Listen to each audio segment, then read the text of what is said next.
Okay, you know what you think when you first see this thing? Wait, is that dead? It's not. It's alive. And it's not just alive, it's mocking you.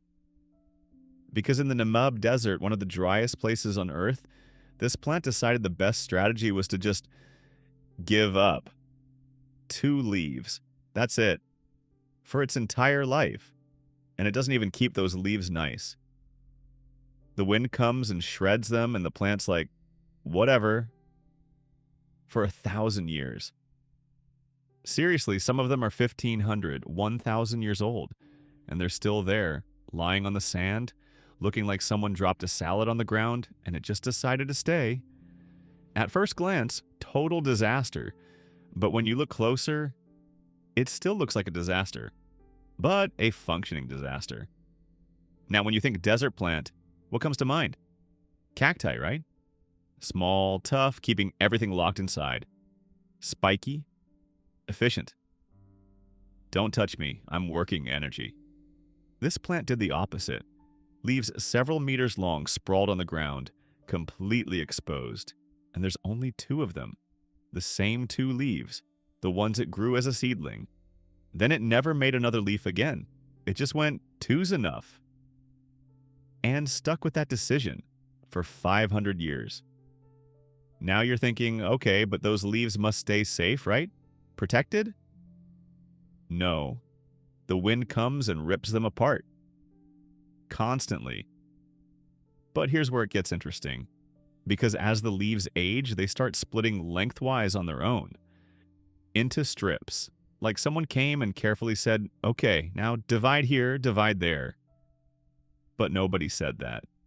The leaf ages, the tissue weakens, and naturally these long ribbons form. The wind takes them, whips them around, tangles them up, and the plant doesn't care. Because here's the part that stops you. Those leaves keep growing from the base. Continuously, slowly, never stops. So the tips are aging and shredding while the bottom's pumping out fresh tissue.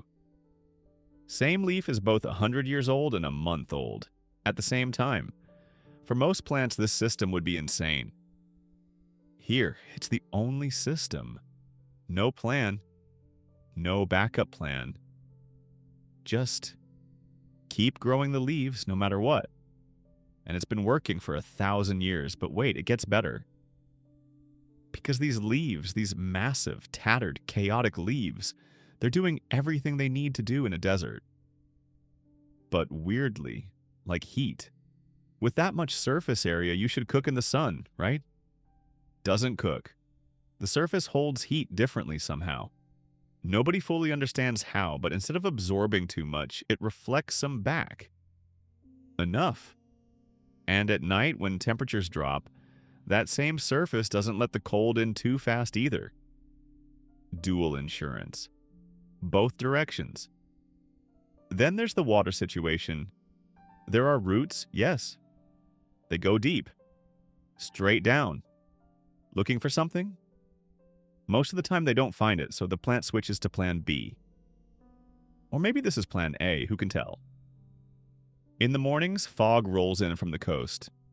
Not always, but often enough. And those wide leaves sprawled on the ground become perfect fog collectors. Moisture condenses on the surface, and the plant pulls it in. Inside, through the leaves. Which leaves don't work that way. Leaves lose water. Everyone knows that. Basic botany. This plant. Nah, I'm doing both. During the day, pores open, water's lost. Normal. At night, fog comes, same surface turns into a collector. Dual purpose system. Inefficient. Yes, does it work? Apparently. And now you're thinking, okay, leaves work, water situation solved, but reproduction? How do new plants happen? This part's even weirder. No flowers. There are cones. Male cones, female cones. Sometimes on the same plant, sometimes on separate plants. The system isn't even consistent, and these cones, they're not gorgeous, not showy. Small, brown, boring things. But here's where the insects come in, because this plant doesn't use wind pollination, it needs insects. In the desert, where there are almost no insects, but there are enough. Some species come to the cones, carry pollen, do the work. Why do they come? Good question. The cones produce nectar. Not much, but enough. Enough to attract some insects. And the insects come, get a little nectar, carry the pollen, land on another cone before thinking about leaving. Deal's been made. Nobody planned it. But it works, and the seed matures. Months later, maybe a year later, then it falls. Right at the base of the plant. Doesn't fly, doesn't catch wind. Just drops. Worst dispersal strategy ever. But the seed needs real rain to germinate anyway. Fog's not enough. Real heavy rain. And that comes once every 10 years. Maybe. So the seed sits there, on the ground, might germinate, might not. Most don't. But if you make enough seeds for long enough, a few get through. And those few act exactly like the parent plant. Germinates, grows 2 leaves, and stops. That's it. 2's enough. And sits there with those 2 leaves for another 1,000 years. Because that's part of the system, too. Doing maximum with minimum, 2 leaves, deep roots, slow growth, fog collection, insect partnership. All together somehow, making a 1,000-year-old plant, and no updates, no improvements. Same plan for millions of years. It was here before dinosaurs, before flowering plants were invented. Hasn't changed, because it didn't need to. The system works well enough, long enough, and enough is kind of the perfect word here.